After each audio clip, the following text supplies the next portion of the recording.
À primeira vista, parece um livro que ensina filosofia. Uma adolescente recebe cartas anônimas. Um professor misterioso. História da filosofia do zero. Mas essa leitura superficial esconde o verdadeiro mecanismo da obra. Porque O Mundo de Sofia não é um livro sobre filosofia. É um livro sobre acordar. Sofia Amundsen tem 14 anos. Mora numa casa vermelha nos arredores de Oslo, Noruega. Mãe que trabalha demais como secretária, pai que é capitão de petroleiro e fica meses atravessando oceanos. Gato chamado Shere-Khan, vida comum de subúrbio. Um dia, chegando da escola depois de conversar com a amiga Jorun sobre robôs e cérebros humanos, ela encontra na caixa de correio um envelope branco, pequeno, sem remetente, sem selo. Dentro, uma folha não maior que o envelope. 3 palavras escritas à mão. Quem é você? Sofia sabe a resposta óbvia. Ela é Sofia Amundsen. Mas quem é essa pessoa chamada Sofia Amundsen? Ela vai até o banheiro, olha no espelho, encara os próprios olhos. Se o pai tivesse insistido no primeiro nome que queria, Synnøve, ela seria outra pessoa. Se chamasse Anne Knudsen, a garota no espelho seria a mesma? E então a primeira rachadura. Sofia percebe que não escolheu o próprio nome. Não escolheu nascer humana. Não escolheu a aparência. Não escolheu existir. Tudo foi imposto. Sem consulta. Sem escolha. No dia seguinte, outro envelope. De onde vem o mundo?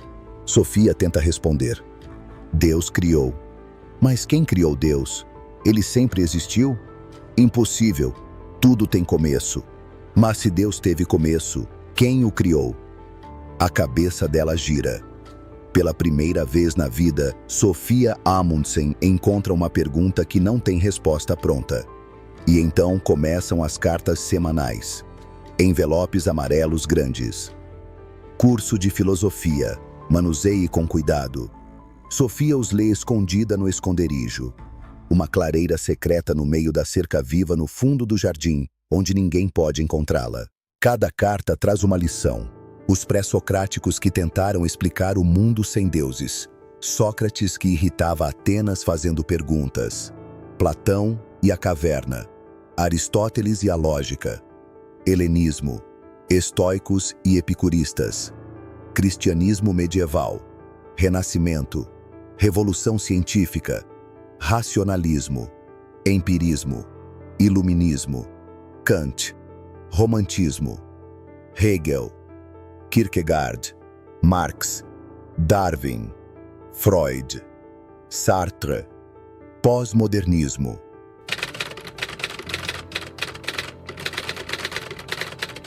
O professor anônimo ensina Sofia a história completa do pensamento ocidental. 2.500 anos em algumas semanas. Cartas datilografadas, didáticas, diretas. Às vezes aparecem na caixa de correio, outras vezes escondidas no esconderijo. Uma vez, Sofia encontra um vídeo VHS. O professor grava aulas para ela. Hoje você vai entender por que esse não é apenas um manual de filosofia disfarçado de romance. É um livro sobre a única pergunta que realmente importa. Você está acordado? O professor anônimo usa uma metáfora logo na primeira carta. O universo é como um coelho branco sendo puxado de uma cartola preta gigantesca. O truque demora bilhões de anos para acontecer. Todas as crianças nascem na ponta dos pelos finos do coelho, bem na extremidade, maravilhadas com o impossível. Como pode um coelho sair de uma cartola vazia? Como pode o universo existir do nada? Mas conforme as crianças crescem, vão afundando para a base da pelagem. Descem pelos pelos, se acomodam na pele macia e quente do coelho. Ali ficam confortáveis, param de perguntar. Comem, bebem, conversam sobre coisas pequenas. Será que você poderia me passar a manteiga? Quanto está o saldo da poupança no banco? Quanto está o quilo do tomate? Você viu que a Lady Di vai ter mais um bebê? Os filósofos são aqueles que recusam afundar. Eles sobem de volta, agarram-se aos pelos, escalam com esforço até a ponta mais fina. De lá, bem no topo, gritam para os que ficaram embaixo. Senhoras e senhores, estamos flutuando pelo espaço. Mas ninguém escuta. Ninguém se importa. Puxa, mas que gente mais barulhenta, dizem os que ficaram acomodados na pelagem. E continuam conversando sobre o preço do tomate. Sofia está afundando, 14 anos, já se acostumou demais com o mundo. Badminton com Jorun depois da aula. Lição de matemática. Preocupação com o cabelo liso que não segura penteado. Vida normal de adolescente, automática, previsível. Mas as cartas do professor a puxam pelos cabelos de volta para a ponta dos pelos.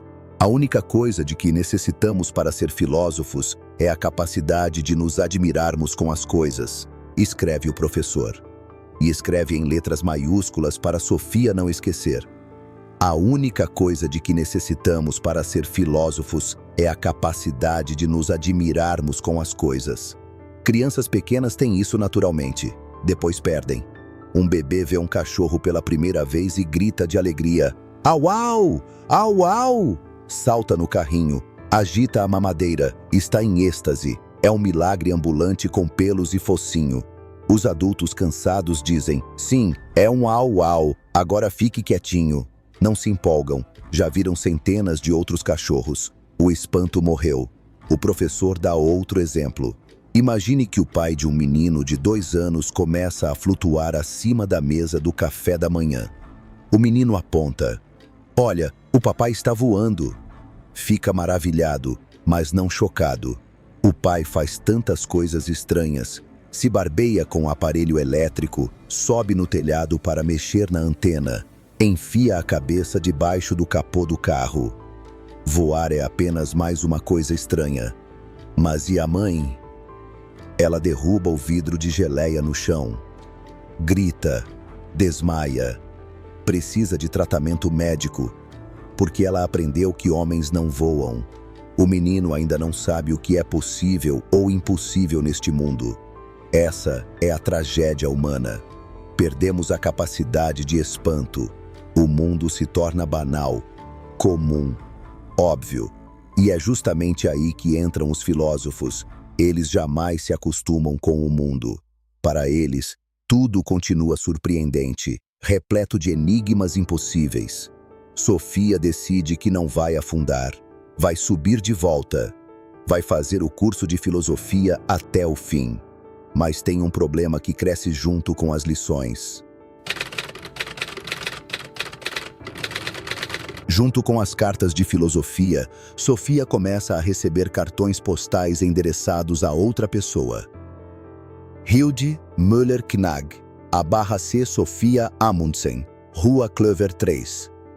A primeira vez que isso acontece, Sofia fica paralisada. O cartão mostra uma praia, carimbo da Noruega, selo legítimo. Mas o destinatário é outra pessoa que usa o endereço dela como intermediário. Os cartões vêm de um major Albert Knag, servindo nas forças de paz da ONU no Líbano.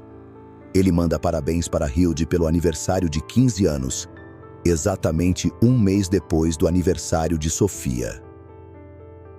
Querida Hilde, meus parabéns pelos seus 15 anos.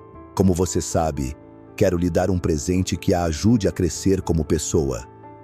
Desculpe-me por enviar o cartão por intermédio de Sofia. Foi mais fácil assim. Mais fácil assim? Como assim mais fácil? Quem é Hilde? Sofia procura no catálogo telefônico volumoso de Oslo. Percorre todas as páginas dos sobrenomes com M. Muitos Müller, alguns Knag, mas nenhum Müller-Knag. A menina não existe, ou existe em outro lugar, em outra cidade. E o major, por algum motivo incompreensível, usa Sofia como correio. À medida que as aulas de filosofia avançam, os cartões para Hilde se multiplicam. O major envia mensagens enigmáticas. Logo, Sofia vai descobrir quem somos. Às vezes, ele deixa bilhetes escondidos em lugares impossíveis.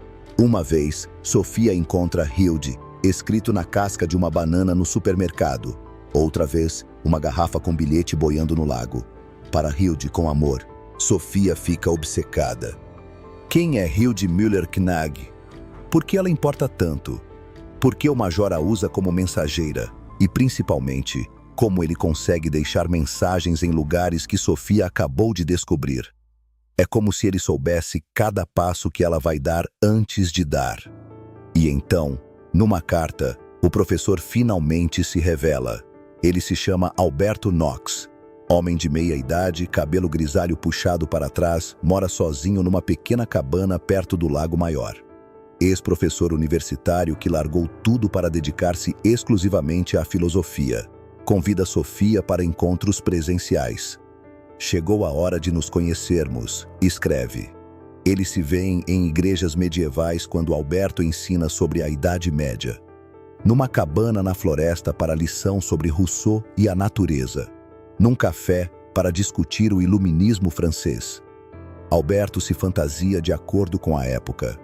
Roupa de monge medieval para São Tomás de Aquino, vestido de frade franciscano para São Francisco de Assis, peruca branca estilo século XVIII para Voltaire e os enciclopedistas. Alberto é teatral, didático, apaixonado por cada filósofo que ensina. Mas conforme as lições avançam, ele fica nervoso. Olha por cima do ombro durante as aulas. Interrompe explicações no meio para verificar se estão sendo vigiados. Diz que algo estranho está acontecendo, que eles precisam ter cuidado, que Sofia precisa entender a verdade antes que seja tarde demais.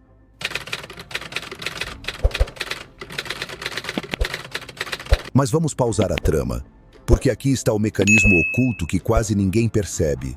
O mundo de Sofia não ensina filosofia para que você saiba quem foi Platão. Ensina para que você pare de viver no automático. Cada lição de Alberto é, na verdade, uma técnica de despertar. Quando ele ensina os pré-socráticos, Tales, Anaxímenes, Heráclito, não é para Sofia decorar nomes, é para ela entender que tudo muda. Ninguém se banha 2 vezes no mesmo rio, disse Heráclito, porque o rio já não é o mesmo, e você também não. Quando ensina Sócrates, não é história, é método. Sócrates não dava respostas, fazia perguntas, irritava os atenienses. Só sei que nada sei. Ele forçava as pessoas a pensar por si mesmas, e foi executado por isso. Atenas o acusou de corromper a juventude. Seu crime? Ensinar jovens a questionar.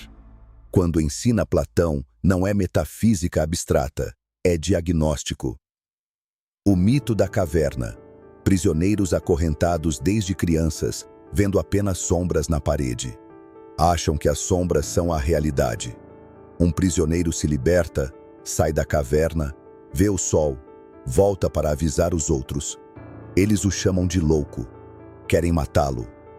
Platão não estava descrevendo o mundo das ideias.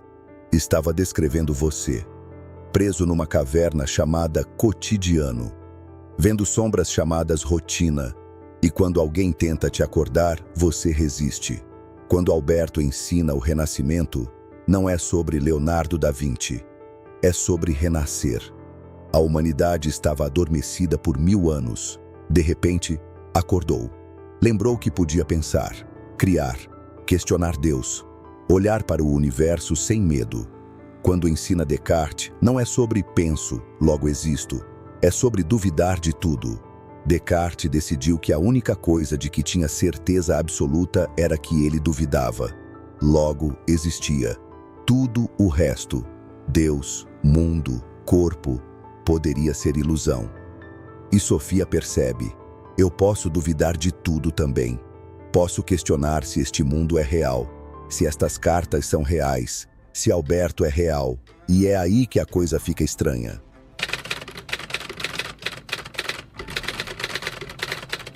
Alberto avisa Sofia, eles não são reais, não da forma que pensam. Estão sendo manipulados. O Major Müller-Knag, pai de Hilde, está criando tudo. Sofia e Alberto são personagens. O mundo deles é ficção. As cartas de filosofia são o presente de aniversário que o Major está escrevendo para Hilde. Sofia rejeita isso. Eu sinto, logo existo. Não sou personagem de ninguém, mas Alberto insiste. Pensa, Sofia, coisas impossíveis acontecem. O vermelho apareceu no café outro dia. A Bela Adormecida estava lá também. Personagens de contos de fada transitam pelo nosso mundo. Isso é normal? Sofia lembra. É verdade. Ela viu. E outras coisas estranhas. Objetos que mudam de lugar sozinhos. Vozes que vêm do nada. O Major enviando mensagens através de tudo. Bananas com Hilde, escrito na casca, aparecem no supermercado. Garrafas com bilhetes boiam no lago. Alberto diz: o Major está testando os limites, provando que controla tudo. Ele é o autor. Nós somos as palavras. Sofia pergunta: então como escapamos? Alberto responde: não podemos, mas podemos nos rebelar. Podemos fazer o Major perder o controle da narrativa. Podemos existir além dele. No dia do aniversário de Hilde, Alberto e Sofia organizam uma festa no jardim. Convidam todos os filósofos que estudaram. Sócrates, Platão, Descartes, Hegel. Todos aparecem. É caos total. O Major está perdendo o controle do livro que escreve. E então, aqui vou parar. Mas posso dizer, o final do livro questiona tudo o que você acabou de ler. Questiona o que é real. Questiona se Hilde também é personagem de outro autor. Questiona se você, leitor, também não está preso numa narrativa maior.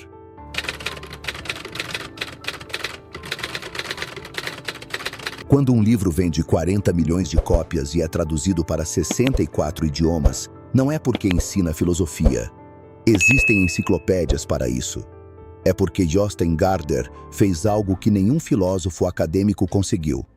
Tornou filosofia urgente. A maioria dos livros de filosofia trata pensamento como história morta.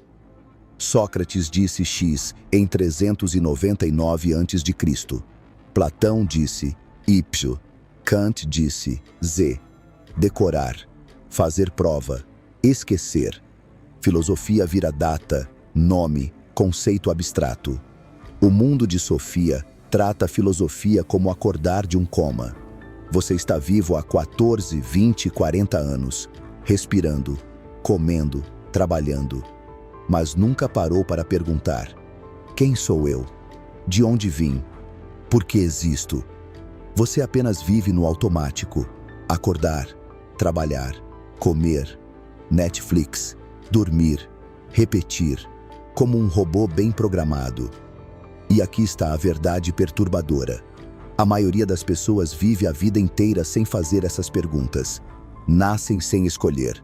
Crescem seguindo expectativas. Estudam o que mandam. Trabalham para pagar contas. Casam porque todo mundo casa. Morrem sem nunca perguntar por quê. Será que você poderia me passar a manteiga? O quilo do tomate subiu de novo. Você viu que a Lady Di vai ter mais um bebê? Enquanto isso, lá no alto, os filósofos gritam: estamos flutuando pelo vazio cósmico. E ninguém escuta. Ninguém tem tempo porque precisa saber o preço do tomate. Gaarder usa Sofia como avatar do leitor. Ela é você aos 14 anos, antes de se acostumar com o absurdo de existir, ainda capaz de espanto, mas começando a afundar. As cartas anônimas são intervenção. Alberto Knox é o filósofo gritando: acorda! E cada lição não é sobre passar no vestibular. É sobre despertar do coma existencial. Sócrates não importa porque viveu há 2.400 anos. Importa porque provou que fazer perguntas é mais perigoso e vital que ter respostas. Atenas o executou por isso. Envenenaram um velho de 70 anos porque ensinava jovens a questionar.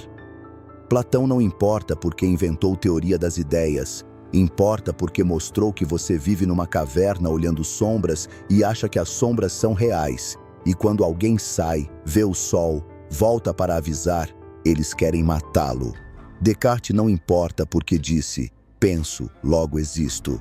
Importa porque provou que você pode duvidar de tudo, inclusive desta realidade, inclusive deste vídeo. A única certeza é que você duvida. Logo, existe. Tudo o resto pode ser ilusão. E a reviravolta, Sofia descobrindo que é personagem, Não é truque narrativo, é espelho.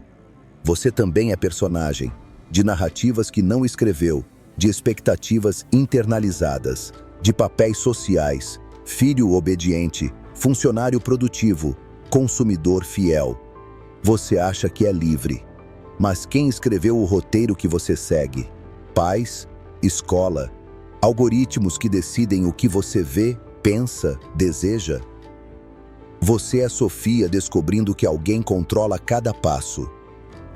Ou é Hilde lendo sobre Sofia achando que é real?